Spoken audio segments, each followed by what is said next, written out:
ஒரு பெண் தன்னிடம் உள்ள கடைசி சிறிது உணவை மூலையில் இருக்கும் எலிக்கு எறிகிறாள். காரணம் என்னவென்றால் அவள் பசிக்காக இருக்கும்போது அந்த எலி அவளை சக்தி பெற உதவும் உணவை கண்டுபிடிக்க உதவியது.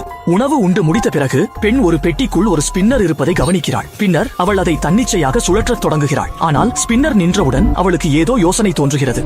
அதனால் அவள் தலையை உயர்த்தி மேலே இருக்கும் குளிர் காற்றை பார்த்து திடீரென ஒரு துணிச்சலான யோசனை அவளுக்கு தோன்றுகிறது. அவள் திடீரென தள்ளுவண்டியில் இருக்கும் இரும்பு கம்பியை பிடித்து இழுக்கிறாள். அதற்கு பிறகு அவள் இரும்பு கம்பியை மெதுவாக குளிர்காற்று இயந்திரத்தின் விசிறி காப்பில் வைக்கிறாள். பின்னர் அவள் முழு சக்தியுடன் காப்பை இழுத்து எடுக்க முயல்கிறாள். எதிர்பார்த்தபடி சில முயற்சிகளுக்கு பிறகு அவள் அதை வலுக்கட்டாயமாக எடுக்கிறாள். பின்னர் அவள் இரும்பு கம்பியை வேகமாக சுழலும் விசிறியை நோக்கி எடுக்கிறாள். பின்னர் மனதை அமைதியாக வைத்துக் கொண்டு அவள் இரும்பு கம்பியை இறுக்கமாக பிடித்து உள்ளே செலுத்துகிறாள். எதிர்பாராத விதமாக அடுத்த நொடி இரும்பு கம்பி நேரடியாக பறக்கிறது. மிகப்பெரிய தாக்கம் உடனடியாக பெண்ணுக்கு தாங்க முடியாத வலியை ஏற்படுத்துகிறது. ஆனால் விசிறி இன்னும் வேகமாக சுழல்கிறது. குளிர் அறையின் வெப்பநிலை குறைந்து கொண்டே இருக்க பெண் முந்தையதை விட அதிகமான நம்பிக்கையின்மையை உணர்கிறாள். ஆனால் அவள் இன்னும் போராடும் சிறிய எலியை பார்க்கும்போது அப்படி என்றால் அது குளிரில் இறக்காது. ஆனால் பெண் குளிரால் சோர்ந்து போகும் போது எதிர்பாராத விதமாக அவள் பையில் ஒரு லைட்டரை தொட்டு பார்க்கிறாள்.